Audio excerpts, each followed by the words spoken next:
All right, Shalom.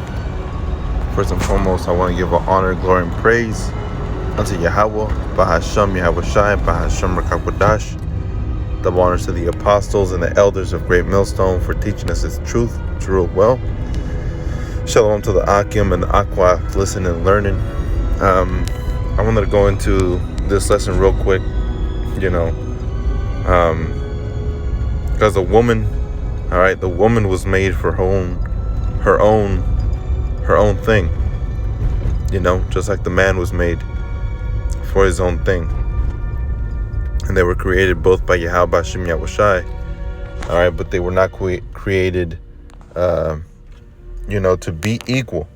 They were equally created, okay?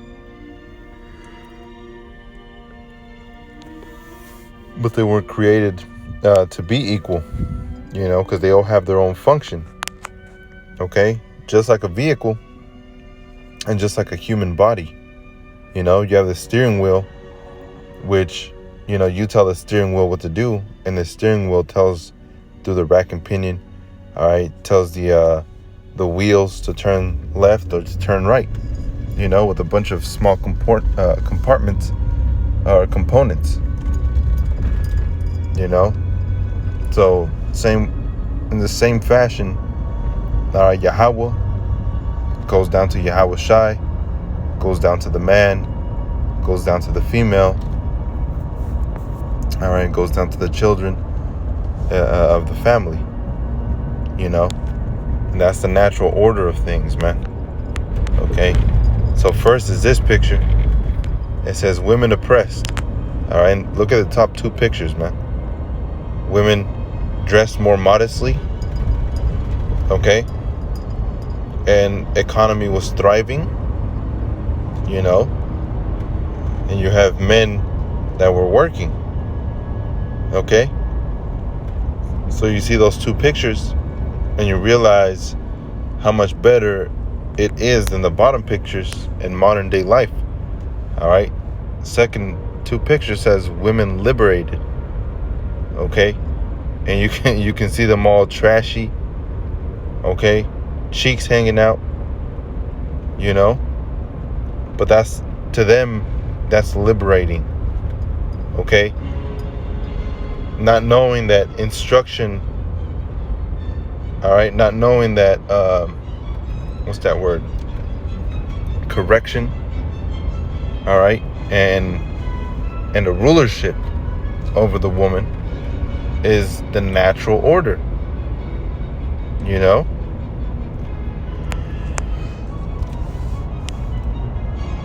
So that's one, all right, with the two women oppressed and the two women, or the two pictures of supposed oppressed and the two pictures of supposed liberation.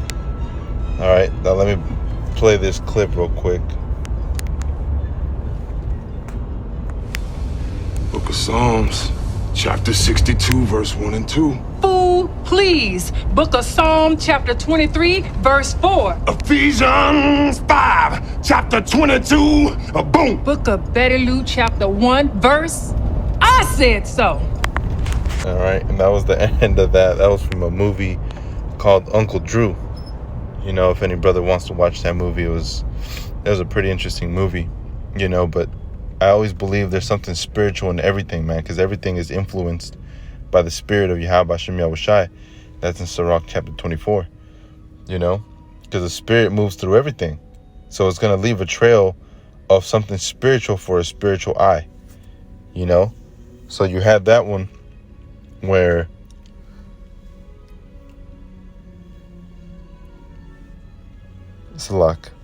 you had that one where they were arguing. So first we'll go into what they're talking about.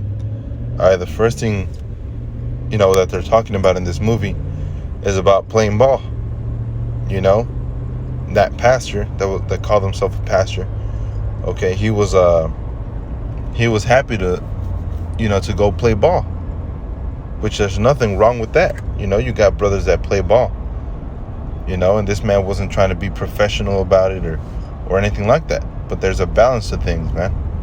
All right, and this woman, partially true, but she said, the Lord's work is what matters, which is true. Okay, but even the elders have spoken about this before. You involve yourself in this truth at all times.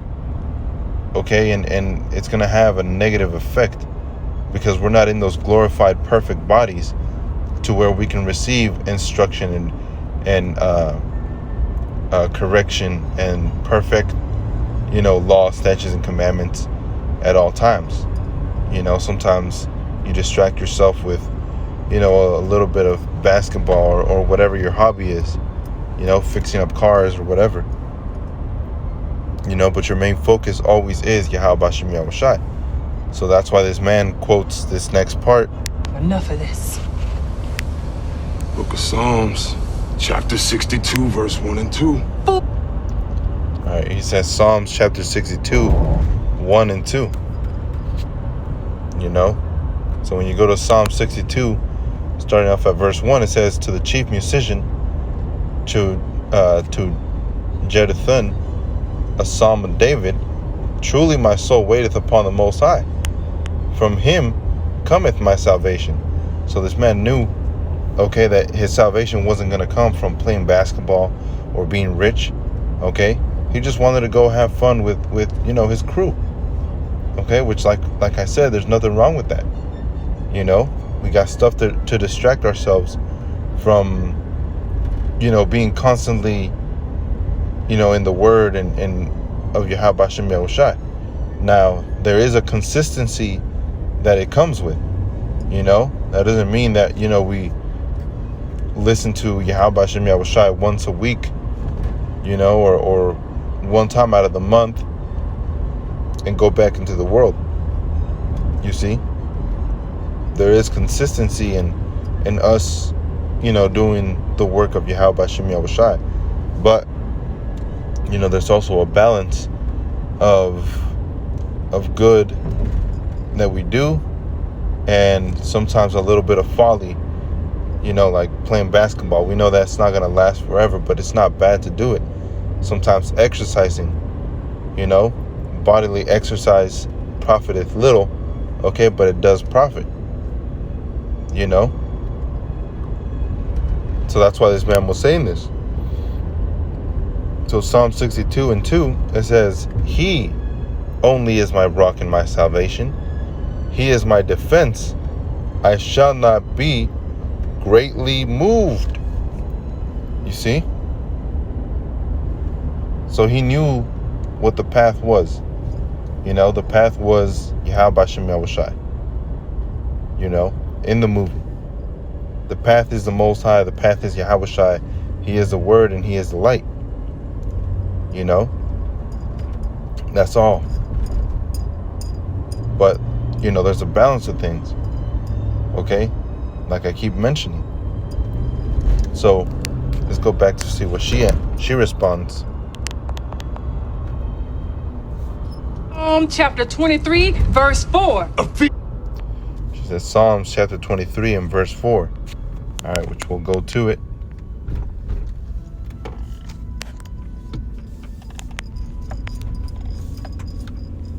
Listen, Lucky, I'm driving. Psalms 23. And let me start off at verse 1. It says, Yahweh is my shepherd, I shall not want. You see? So she was saying you shouldn't want anything else other than the Most High, which is true. But again, there's a balance to things, man. It says, he maketh me to lie down in green pastures. He leadeth me beside the still waters. He restoreth my soul. Okay? He leadeth me in the paths of righteousness for his name's sake. Yea, though I walk through the valley of the shadow of death, which is America, I will fear no evil, for thou art with me. Thy rod and thy staff, they comfort me. Okay, which is it is our only comforter. The scriptures. But she was making it seem like this is all you got to be doing at all times. And a person's going to destroy themselves if they do that. If the Most High puts a spirit on you to where you can deal with it for a long time, then that's good. But like Elder Apostle Ramla said, That's why we have certain distractions, man. The apostles, they'll watch boxing, you know. Brothers, they'll be into boxing. You got other brothers that are into sports, you know, and things of that nature. So there's a balance. All right, it says, verse 5, thou preparest a table before me in thy presence of mine enemies. So, like, let me park real quick.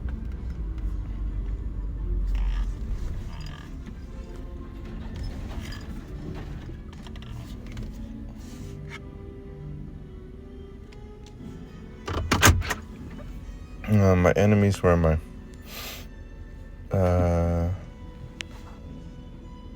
Continuing verse 5, thou anointest my head with oil, my cup runneth over. Okay, so she's saying, you know, you got to focus only on the Most High. Surely goodness and mercy shall follow me all the days of my life, and I will dwell in the house of Yahweh forever. You see, which is true, like I mentioned, but that's the thing between men and women. Okay, men have a more spiritual discernment and a deeper understanding of the scriptures. So a woman might know the scriptures and she'll say, well, it says this. All right. It says to only have one wife, right? That's one of the big things right now.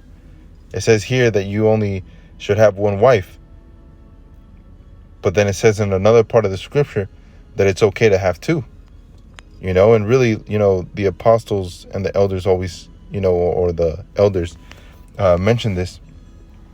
But it really was only men with wealth, you know, that were able to have two, you know. But when that day comes, all the men of Yahweh Shem Yahushai are going to be perfected.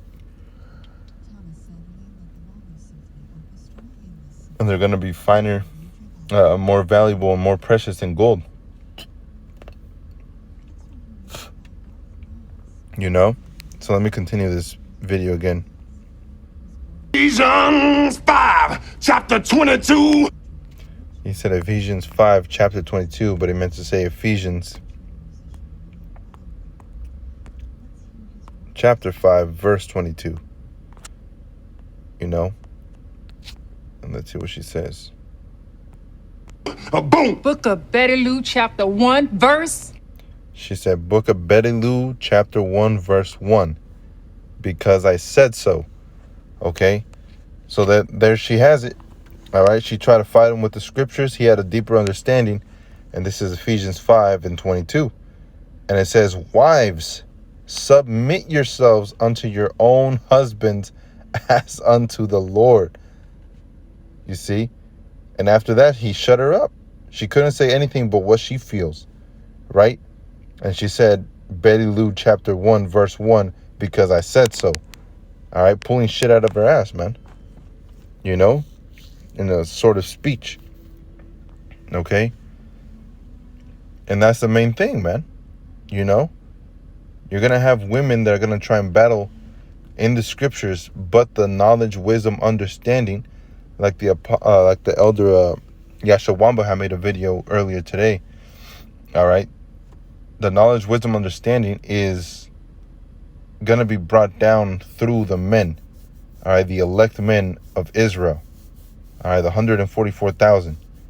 That's where the monument, that's where the church starts. Okay? So the women are supposed to be submitting themselves unto the husbands. Now let's look at that word. Submit yourselves. To arrange under. To subordinate. To subject. Put in subjection. Okay? Subjection, let's look up that word.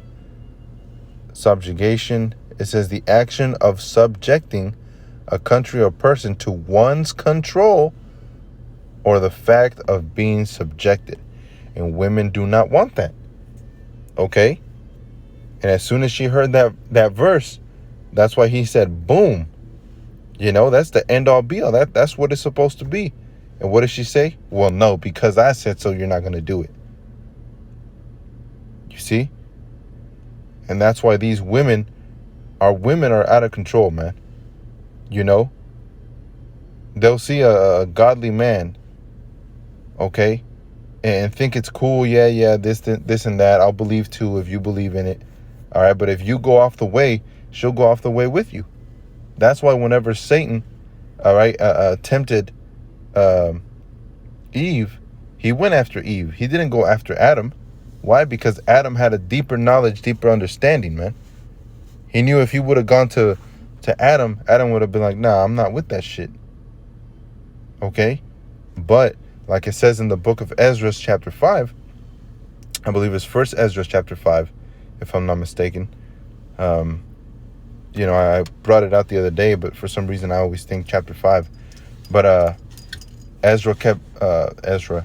The thing was that the women, okay, were stronger than the men, in the sense that a woman wouldn't even lift up a finger, all right, to get shit happen, because she'll have men doing it for her, just like the king. But the truth is stronger than the woman, okay? And if we're on the side of the truth, then we're going to be stronger than these women. We're going to be stronger than Esau, Edom. We're going to be stronger than anybody else, man, okay? And they'll be subject, all right? They'll be subject unto the Israelite, all right? To the Israelite man, which means to obey, all right? To be subject, So when you go back,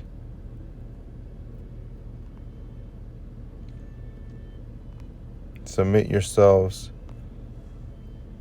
Let's go into that word wives, which is a woman of any age, whether a virgin or married or a widow.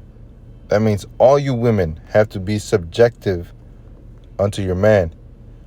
So when you go into the word, the root word is genomi, which is to